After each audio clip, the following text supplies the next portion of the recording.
1994, American Eagle Flight 4184 took off in the rain from Indianapolis to Chicago, less than 200 miles away. As the twin-engine turboprop approached its destination, air traffic controllers told the crew to expect delays. A fierce storm was backing up traffic outside O'Hare International Airport. The plane was put in a holding pattern over a rural section of northeast Indiana. The pilots noticed some icing and activated equipment to crack it off the wings. They depended on the autopilot to keep the plane steady and to maintain altitude. Attendants tried to reassure passengers that they would make their connections. All the other flights were delayed too. One of the busiest airports in the world was at a total standstill. In an announcement reconstructed from transcripts, the captain tried to reassure the restless passengers. Well, folks, once again, this is the captain. I do regret to inform you that air traffic control is saying at this point another 13 minutes. We'll be sure to keep you updated. I do apologize. The plane had been holding for more than 30 minutes. Because of the storm, some passengers had debated whether to board the flight. Now they grew increasingly anxious. Finally, the transcripts indicated that controllers cleared Flight 4184 to begin landing procedures. Eagle Flight 184, descend and maintain 8,000.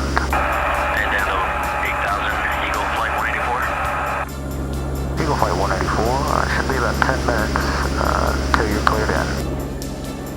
Thank you. It was the last communication Flight 4184 would have with controllers. As the plane began its descent, something went terribly wrong. Instead of leveling off at 8,000 feet, the plane continued to descend, picking up speed. It plummeted through 7,000 feet, 6,000 feet, 5,000 feet. At 4,000 feet, it vanished from the radar screen. The aircraft plunged into a muddy soybean field in rural Indiana, shattering on impact. Fighting driving rain and freezing temperatures, rescue workers searched through the night for any sign of life from the 72 passengers and crew.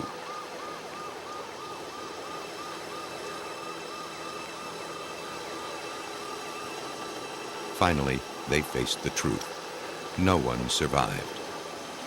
When an airplane crashes in the United States, it's up to the National Transportation Safety Board, the NTSB, to determine what went wrong. Greg Feith was the lead investigator in the case of Flight 4184. When I go out to an accident site, I'm playing Dick Tracy. My job is to go out and find all the evidence, all the clues that tell us what happened. The public demands answers and looks to the NTSB to provide them, fast. So agents are brought in quickly. They are often among the first to witness the devastation. It can be very overwhelming. I mean, it's an emotional thing, because when you're walking through all of this wreckage, you're seeing pictures, you're seeing teddy bears, you're seeing clothing of children and things like that. So you can't help but start to become emotionally attached. But as an investigator, in order for me to remain objective, you have to separate your emotion out of that, and you got to block it out so that you can do your job and do it effectively. And that's not always easy for us. As the sun rose the next morning, it revealed the true horror of the accident. Impact craters marred the once peaceful farm, transforming it to a field of death. The narrow country roads of Roselawn, Indiana, bustled with truckloads of rescue equipment and the clamor of news crews. A team of forensic aviation experts from the NTSB arrived. Their job was to create order from the growing chaos, so they could focus on the difficult task of figuring out what happened. Immediately what our investigator and the team will do is actually what we call document the four corners. We want to look for all of the wreckage. We want to make sure that both wings are there, the tail section is there, the engines are there. But the investigation was hampered by health risks. Fuel covered everything. The site was declared a biohazard. Only those in safety gear went in and out. Rescue workers and investigators teamed up to flag evidence and remains. They worked side by side, examining every piece. As soon as possible, parts of bodies were transported to the morgue to begin the difficult identification process. For us, the investigators, we're looking at physical evidence of the airplane, that is, the wreckage itself. For the coroner, who has to go out there and look for the bodies or the victims, they had as tough a time as we did because they didn't have whole people. They had fragments of people. And so for both of us to do our job, we had to work hand in hand, because if I found a piece of wreckage, there may have been critical evidence for the coroner in a piece of a victim. And so we worked hand in hand when we were looking at all of this wreckage so that I could help him collect whatever evidence he needed to identify the people that were on that airplane. As bodies were identified, they were released for burial. Family members found solace in each other and in the chaplains and counselors who volunteered to help. But in the midst of family sorrow, investigators kept working. They scoured the soybean field for answers. To figure out how the plane broke up, they viewed the wreckage from above. They examined the scars in the earth created by the impact and the locations of the scattered pieces of airplane. The patterns can tell them if a piece broke off on impact or if it fell off during flight, causing the accident. What they found in the ruins of Flight 4184 was startling. Typically, when you have an airplane that's either come straight down or made an emergency type landing, you'll find the initial impact point and then wreckage in a V-tail or fan-shaped pattern. With this particular accident site, we had a very high-speed, high angle of attack impact into the ground, so we had a main impact crater, but we found the tail section in a very oddball place in relation to the main impact crater. That led to the team to think, how did that get there? And it was evident that it was an in-flight breakup, so the tail had come off before the airplane hit the ground. Now, investigators had a possible explanation. A structural failure may have caused the tail to break off in flight. But airplane tails don't just break off. Something must have triggered the failure. More evidence needed to be examined, more data gathered. The weather that night provided the first clue. The conditions were ideal for icing. To many, the freezing rain in which the plane was flying could have been a major factor. But it seemed unlikely that icing on the wings could cause the tail to fracture. The only way to determine what really happened would be to look inside the plane's black box.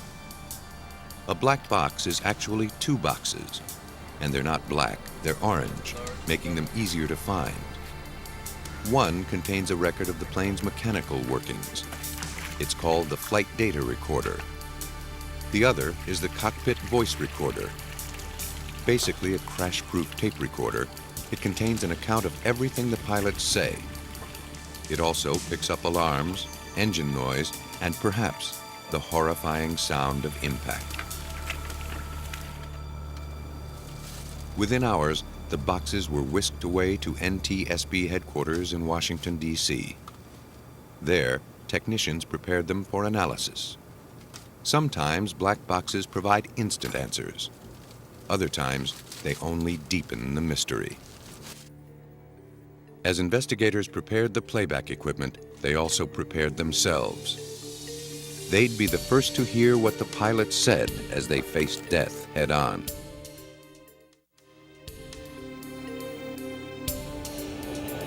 After maintaining a holding pattern near O'Hare Airport, Flight 4184 was cleared to descend from 10,000 feet. Seconds later, the plane crashed into the earth, killing everyone aboard. Now, investigators would listen to the cockpit voice recorder as the plane began its fatal plunge. The crew's words during the terrifying last moments are taken from transcripts. I knew we'd do that. I'm trying to keep it at 180.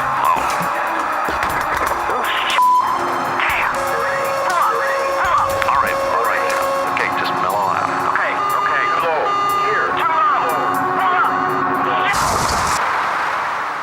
chilling tape made it clear the pilots were completely broadsided. They didn't know they were in trouble until it was too late.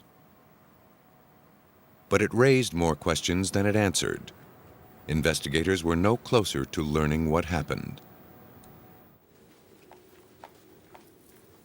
Their last hope lay inside the second box, the Flight Data Recorder, or FDR. Now all the plane's mechanical functions, or malfunctions, would be analyzed. Doug Brazee is a black box expert at NTSB. He's responsible for turning the complicated bits of data from FDRs into useful information. The data recorded by an FDR depends on the age and type of plane it's in. The one on Flight 4184 monitored about 100 mechanical functions.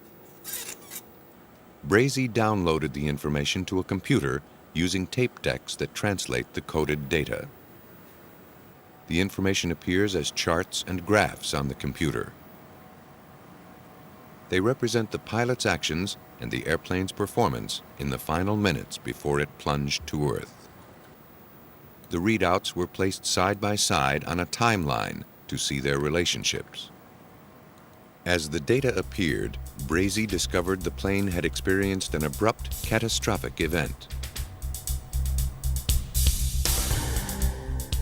To get a better understanding, he created an animated version of the plane's last moments. It's very difficult to get a sense of time and how quickly or slowly things can unfold from looking at numbers and graphs. The animation helps us see how quickly or how slowly things develop in the accident sequence. The animation combines all the plane's functions just before it fell into a visual model that investigators can study. It began as the plane started its descent from 10,000 feet. Without warning, the autopilot disengaged. The ailerons, flaps on the wings that control flight, suddenly flipped. The plane rolled violently to the right. The pilots grabbed the controls and struggled to level out, but the speed of the roll was too great. It yanked the controls out of their hands and the nose dived toward Earth. As they burst through the clouds, the ground filled their windshield, rushing toward them at 400 miles per hour. Futilely, the pilots pulled back on the controls to bring up the nose. The resulting strain on the tail was too great. It snapped off just before the plane hit the ground. The animation made the sequence of events tragically clear. The airplane was in flight. When the airplane rolled, it initially rolled to approximately 77 degrees the first time, and the nose started to pitch down. The first officer was able to recover it slightly, and as he tried to pull the nose back up, the airplane then rolled again completely through 360 degrees. The nose pitched down, and the roll continued another approximately 140 degrees until the first officer was able to get the roll stopped. But because of the very steep attitude that the airplane was in, and as he tried to pull out, he had a lot of aerodynamic force on the tail section of the airplane because he was pulling extreme. He was actually moving these flight control surfaces to their maximum. High aerodynamic loads, this part of the airplane literally came off, and the airplane then basically went over on its nose, striking the ground and then fragmenting. And as it fragmented, this part of the aircraft ended up getting slingshotted to the furthest point in the wreckage area. It was now evident that the crash wasn't caused by the tail breaking off in flight. That left icing as the probable cause. But Brazee knew icing would normally show up on the screen as a slow, steady buildup, not a sudden cataclysm. What could have overpowered the plane so quickly and sent it careening to Earth? Knowing what makes a plane fly can provide clues to how it can fall. At Embry-Riddle University in Prescott, Arizona, wind tunnels are used to demonstrate the aerodynamics of flight. Here, the invisible forces of wind are made to glow, unveiling the basic principle of flight. The faster that air moves over a surface, the less pressure it exerts. The slower moving air underneath pushes upward, causing the surface to lift.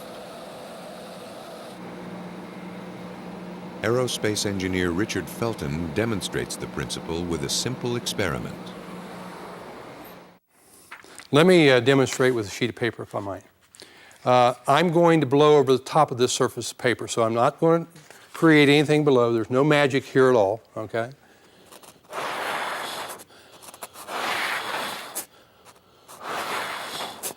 And as you can see, the paper actually raises.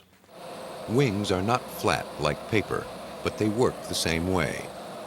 The air moves faster across the round top of the wing because it has more surface to cover.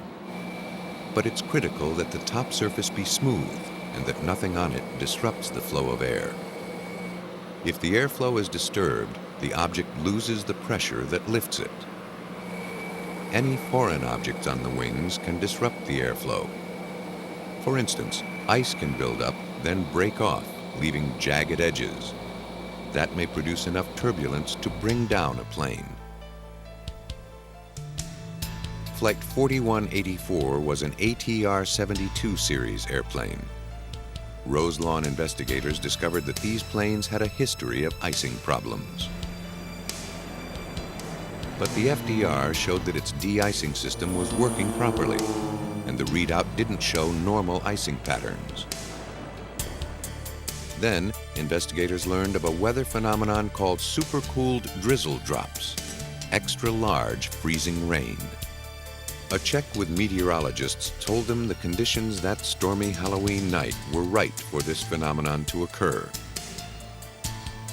Was weather the fatal factor? To find out, the manufacturer of the ATR took to the skies over the Mojave Desert in California. There, they tried to recreate the exact conditions of the storm. In an experiment called a tanker test, a modified U.S. Air Force jet produced an icing cloud 8 feet wide. An ATR, like the one at Roselawn, flew into the cloud. The freezing rain clouds were infused with yellow dye, so investigators could see the ice forming on the nose and wings. To make sure the tragedy was not repeated, test pilots flew very high for added recovery time and were prepared to eject if necessary. At first, normal freezing rain was released. The small water droplets froze the instant they hit the front of the wings, but the de-icing boots cracked the ice off. Then, a cloud of supercooled drizzle drops was released. When the drops hit the wings, they didn't freeze instantly. Instead, they spread across the wing, freezing behind and out of reach of the de-icing boots. At last, the final piece of the puzzle was put in place. Typically, when the wing has no contamination on it, these bands or relative wind are smooth flowing over the top and the bottom of the airfoil. But with the Roselawn accident, when we had the ridge of ice, which is represented by this triangle, we have now disrupted that airflow. As the airflow then reattached or came back across the very top of the wing, it got very turbulent as it came off the trailing edge, which is represented by this area right here. That turbulence was right over the top of the ailerons. And when the turbulence created a very low pressure system, this aileron started to move from like a neutral position up to its maximum deflection of 14 degrees in a quarter of a second. Now, investigators concluded what happened that night and why. The pilots were in the holding pattern. They were chatting. The autopilot was on. They thought everything was fine. What they didn't know was that behind the de-icing equipment, a ridge of ice was building up. As they started to descend, the ice cracked off. What remained left ragged edges on the wing, causing turbulent airflow. The turbulence created a powerful low-pressure system that acted like a vacuum. It literally sucked the ailerons up, forcing the plane into a roll. Attempts to right the plane only snapped the tail. The plane then dove into the earth. Afterward, all was silent except for the driving rain. And then, sirens.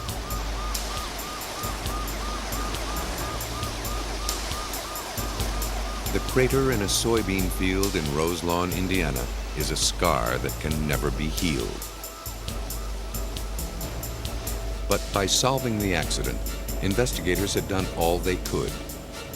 After the investigation, the ATR's de-icing system was redesigned, extending farther back on the wing, and ATR pilots are now trained for icing conditions.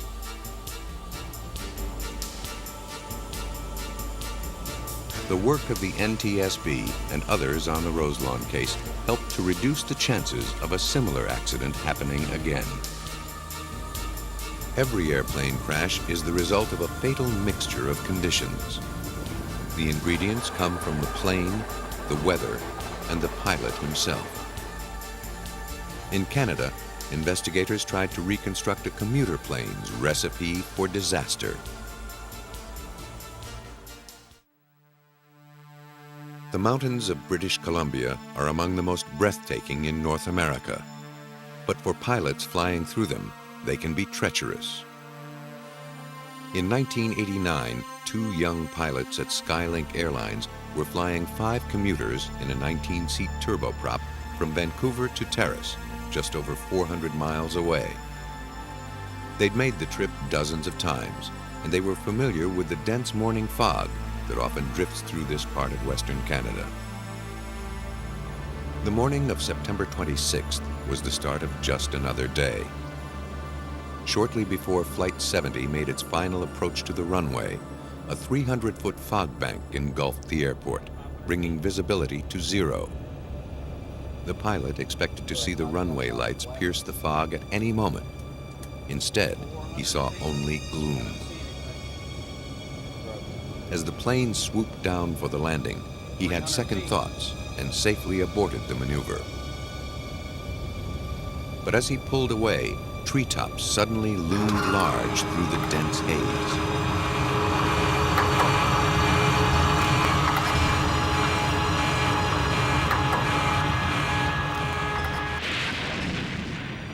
The airplane plowed through the branches, rolled, and burst into flames. The pilots and passengers were killed on impact. Investigators from the Transportation Safety Board of Canada were assigned the horrible task of making sense of the tangled wreckage. Trees had cracked and fallen onto the fuselage. One of the wings had sheared off. The cabin was crushed. The cockpit was peeled open, exposing a snarled mass of wires, cables, and circuitry. The force had twisted and snapped off the propellers. It took days to find pieces of aircraft that hurtled into the forest. Reading the wreckage would take even longer. It's a forensic skill that requires intensive training. At Embry-Riddle University, would-be investigators gain experience by studying the remains of actual crashes reconstructed on the site. Director of Aerospace Safety, Bill Waldock, instructs his students in what to look for and how to find it. Well, just like in a crime scene, what I want the students to be able to do is to identify all of the things about this scene that are significant, to be able to find all of the parts, to be able to understand how those parts got where they were and what they mean, and then to be able to take that and put it into the rest of the story and literally fit all the pieces of the puzzle back together and come up with a clear picture of what happened to this aircraft and why it happened. According to Waldock, finding out what caused a crash is the first step to preventing another one. The main purpose we do investigations is to try to figure out what happened and why it happened, and once we've done that, then we can go change things and try to improve the rest of the system.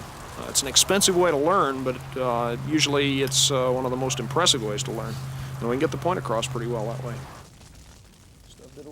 Every detail of the wrecks is painstakingly duplicated, right down to the flames. If a crash site is on fire, it's crucial to determine if the flames started in the air